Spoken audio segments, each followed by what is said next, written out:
Oui.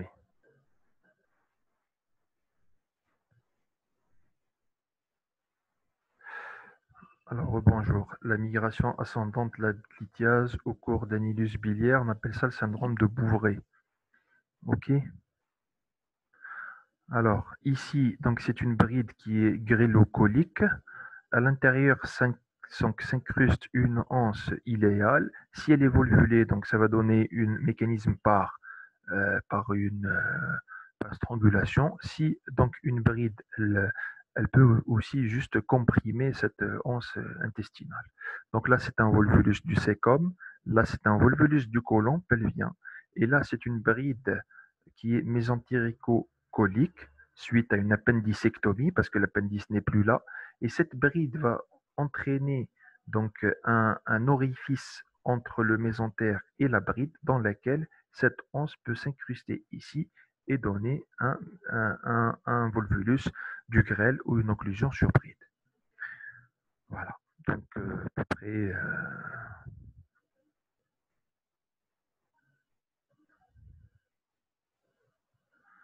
Alors, le diagnostic, on avait dit la dernière fois qu'on va essayer de cheminer, comme pour cours de l'abdomen aigu, de poser des questions donc, du patient sur le terrain, l'évaluer, donc les antécédents.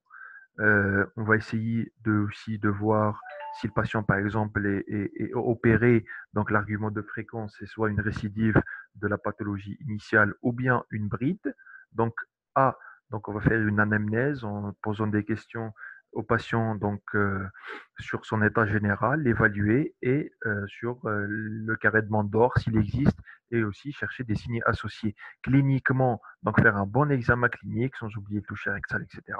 L'examen paraclinique, l'examen de référence en matière d'occlusion intestinale, c'est bien le scanner avec injection de produits de contraste. Et ensuite, penser au diagnostic différentiel en éliminant les moins fréquents et les moins donc, et en retenant les diagnostics les plus probables.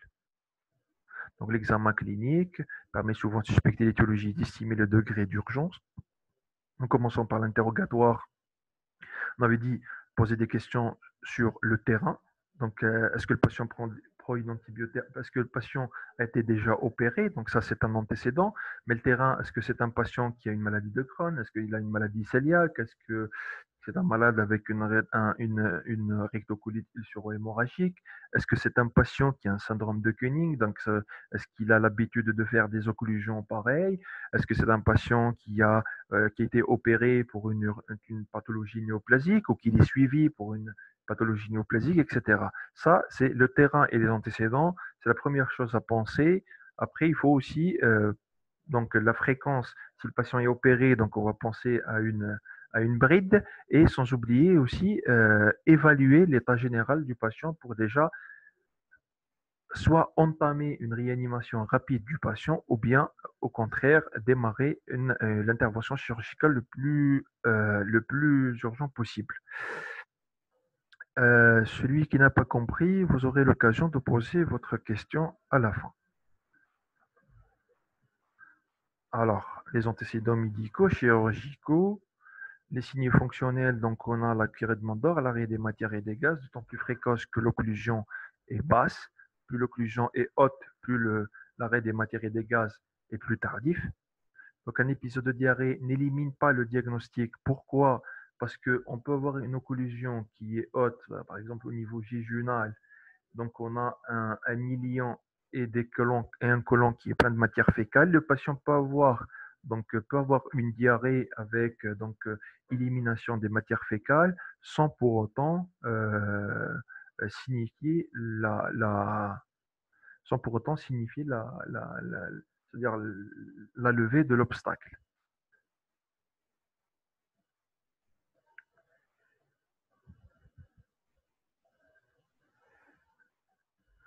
Une seconde. Alors, donc la douleur abdominale aussi est un signe capital de carrément d'or qui se trouve au cours de l'occlusion intestinale. Elles se vont intenses et se majorant avec le temps, surtout au cours de la strangulation. Donc, le début peut être brutal, là, quand on a une strangulation. Donc, l'abdomen est peu sensible à la toux et à l'inspiration profonde. Donc, la douleur, elle est plus souvent périombilicale, elle peut être diffuse. C'est une douleur qui est sans irradiation. Une majoration de la douleur au niveau de la fosse iliaque droite doit alerter à une souffrance sécale, surtout au cours de la en pré-perforation diastatique. Les vomissements, donc tout d'abord, on a des nausées et des vomissements qui sont fréquents. Tout d'abord, les nausées peuvent être provoquées par la douleur et la strangulation. Ensuite, ce sont des nausées et des vomissements qui sont responsables de la distension intestinale. D'autant plus tardif que l'occlusion est basse, ces vomissements ils sont volontiers bilieux et plus fréquents que pour les occlusions gréliques que coliques. Donc là, on a un abdomen avec une cicatrice abdominale avec un ballonnement qui est très important. Donc là aussi, c'est le même abdomen. Là, on a une distension intestinale qui est très importante. L'évaluation de l'état général, c'est un moment capital de l'occlusion, c'est le moment donc, capital de l'examen clinique. Et il va déterminer l'urgence thérapeutique, donc orienté vers une prise en charge médicale dans un premier temps ou chirurgicale d'emblée. Donc, l'état général peut être altéré rapidement si l'occlusion elle est vue tardivement, si le patient donc, consulte d'une manière tardive, si aussi le terrain morbide, par exemple chez quelqu'un qui est vieux, qui a plusieurs antécédents pathologiques, etc. Euh, donc, il faut rechercher les signes d'hypotension, les signes de choc, donc la déshydratation, les signes de sepsis, la fièvre, le faciès terreux, la tachycardie, les désordres acidopathiques avec une bradypnie ou une hypoventilation. Donc, les sueurs et l'agitation et la confusion sont aussi des signes de choc et des signes de gravité au cours de l'occlusion intestinale aiguë.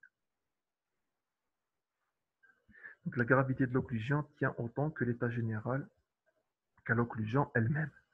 Je vous ai dit que ce n'est pas l'occlusion qui tue, ce sont les conséquences physiopathologiques de cette obstruction intestinale qui tue. Alors, il faut toujours y remédier avant de penser au traitement chirurgical d'emblée.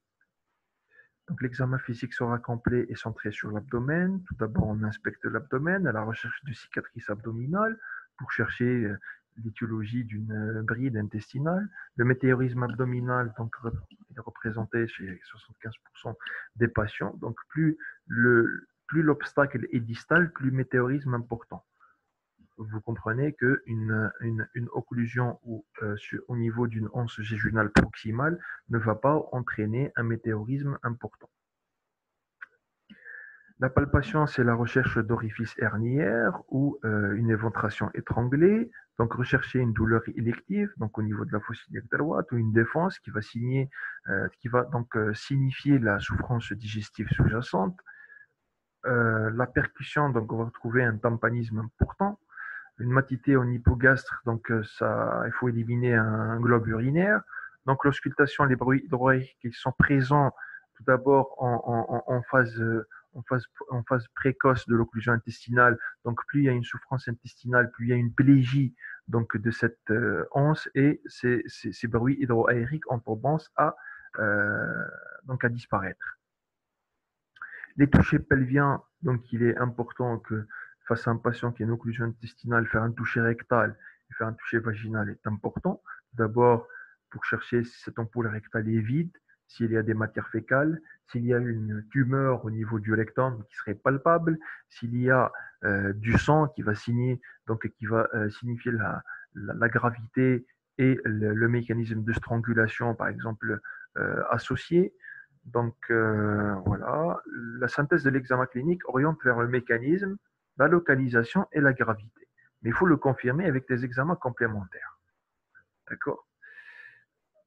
L'examen paraclinique, pourquoi? Donc on avait dit que déjà il faut demander des examens paracliniques pour évaluer l'état général du patient, demander une FNS dans le cadre du bilan préopératoire et aussi savoir si ce patient est opérable, demander un ionogramme pour savoir s'il y a des troubles ioniques qu'il faut les corriger, demander des gaz du sang, demander donc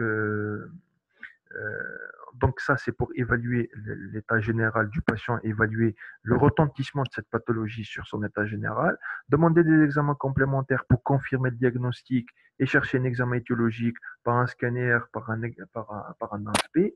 Ensuite, il y a le réanimateur aussi, avant d'endormir le patient, peut demander des examens complémentaires dans le cadre du bilan préopératoire.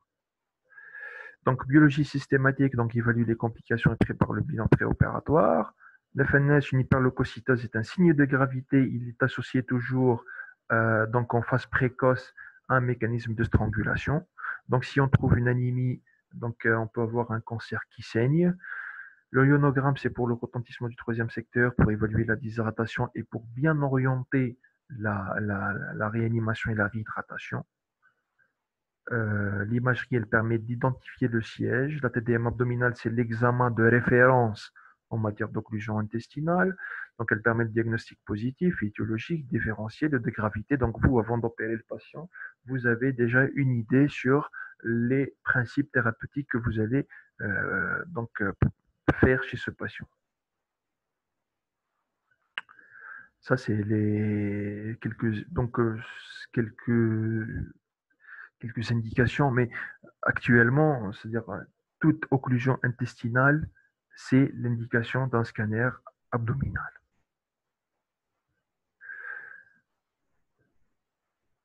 La pacification basse, s'il n'y a pas de scanner, on peut la faire, mais sans qu'il y ait sans produit de contraste, donc aux hydrosolubles.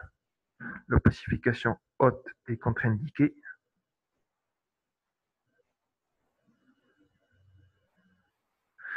Donc, des signes de gravité sur le scanner, on peut avoir un épaississement circonférentiel en cible marqué des onces, donc c'est un œdème qui est très important. Le diamètre du sécum au-delà de 10 cm, l'épanchement intrapéritonéal qui est une partie du troisième secteur, les signes d'ischémie qui sont l'absence de rehaussement de la paroi, donc ça signe pacification. Donc, vous avez un patient qui a un obstacle digestif, hein, il n'a pas de transit. Si vous lui donnez une opacification haute, ça ne va pas passer. Vous allez aggraver le cas du patient. C'est pour ça que c'est contre-indiqué. Hein? Donc, la pneumatose pariétale aussi, c'est des bulles d'air au niveau de la paroi digestive. Ça signifie aussi le début de la nécrose. L'aéroportie, ça veut dire de l'air au niveau de la veine porte. C'est un signe de nécrose digestive étendue. Et le pneumopéritoine, ça signifie qu'il y a une perforation sur une anse intestinale sphacelée. Et là, c'est très grave. Alors, l'aspect, il comporte 3 clichés. Donc, le transit du grêle, on avait dit, c'est contre-indiqué.